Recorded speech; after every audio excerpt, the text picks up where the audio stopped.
Saya Cornelius Ginting, selamat datang di Forex Desa. Dalam channel ini Anda akan mendapatkan berkat firman Tuhan untuk rohani Anda. Kalau rohani Anda sehat, maka Anda akan diberkati oleh Tuhan. Dalam kesempatan kali ini saya akan berbicara tentang satu permainan yang lagi viral, yaitu lato-lato. Apakah dulunya lato-lato ini digunakan untuk memanggil setan atau arwah? Oke, yuk kita simak. Lato-lato kini menjadi mainan viral yang dimainkan oleh anak-anak di berbagai tempat. Kemunculan lato-lato di kalangan anak-anak disebut dapat mengurangi kecanduan handphone dan game online.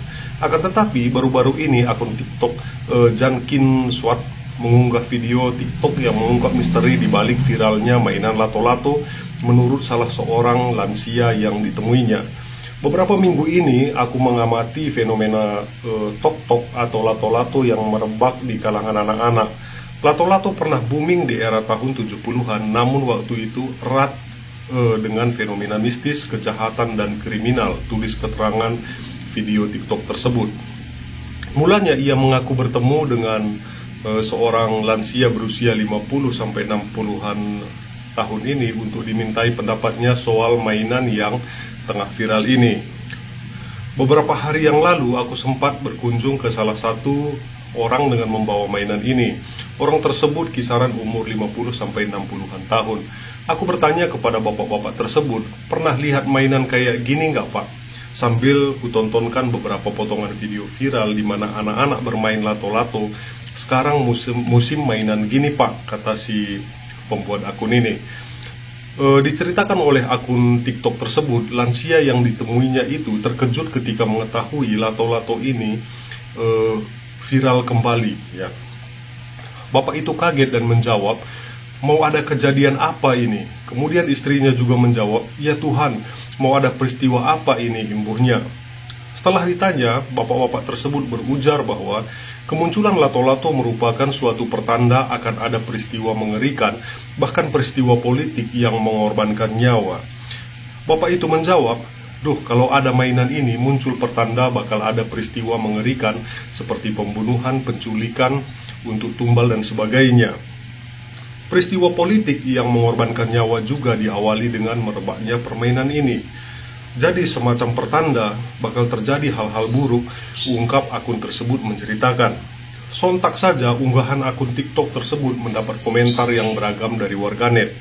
Tetapi kebanyakan dari warganet juga mengaku pernah mendengar cerita serupa dari orang-orang dulu.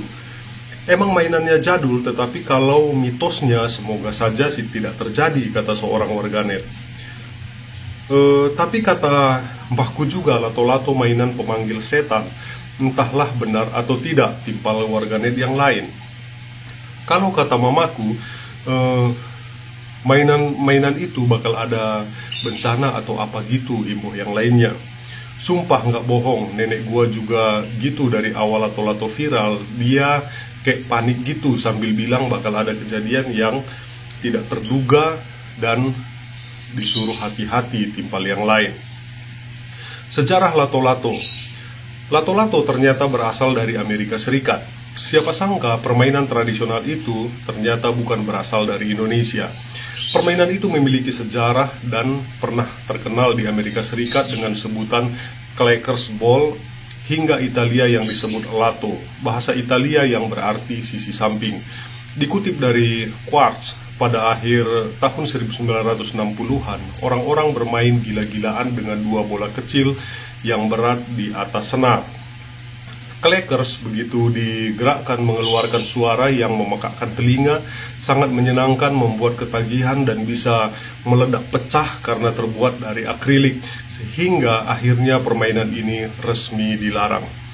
Pada awal tahun 70-an, ratusan pembuat mainan telah menjual jutaan Clackers di seluruh dunia.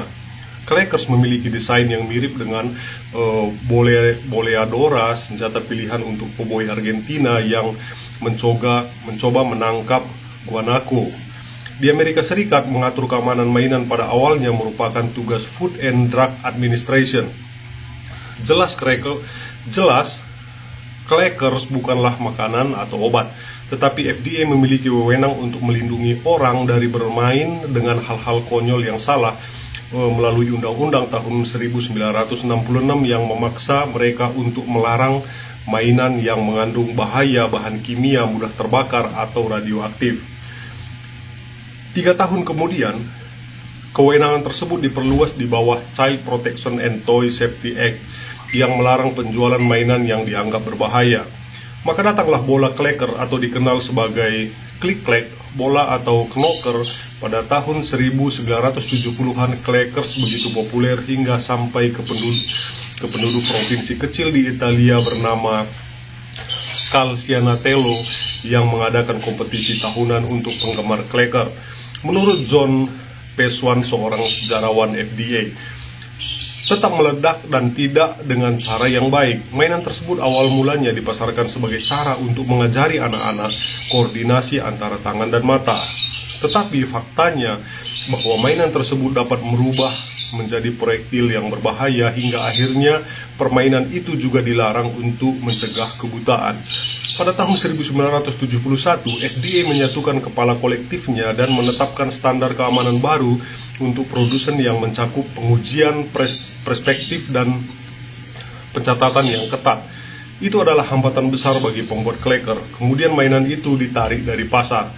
Beberapa tahun kemudian, pada tahun 1973, Komisi Keamanan Produk Konsumen lahir dan paranoia tentang mainan yang tidak aman bagi ciri umum pada masa kanak-kanak baby boomer Amerika yang pada akhirnya menabur benih untuk gaya pengasuhan helikopter saat ini. Gaya pengasuhan helikopter adalah pengasuhan dengan pengawasan yang bersifat menyeluruh. Kepopuleran permainan ini juga sampai di Indonesia pada tahun 90-an. Permainan ini tidak lagi menggunakan bahan akrilik yang berisiko pecah dan berbahaya sebagaimana disebutkan dalam quartz. Meskipun bentuknya masih sama, permainan ini dibuat lebih aman karena menggunakan bahan plastik polimer. Oke, ini adalah sejarah tentang permainan lato-lato ya. Ternyata permainan ini dulunya pernah dilarang di Amerika dan di negara lain karena bahannya terbuat dari akrilik dan mudah pecah dan bisa membahayakan anak-anak. Dan ini lato-lato ini, kalau ada yang bilang ini adalah pemanggil setan dan dia memiliki mitos yang buruk ya, ternyata ini hanya mitos ya. Mungkin kebenaran pas lagi lato-lato ini booming,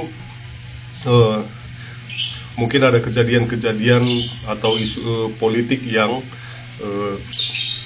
menyeramkan ya. Oke, demikian video saya kali ini. Semoga video ini menambah wawasan Anda dan semoga bermanfaat. Saya Cornelius Ginting mengucapkan terima kasih.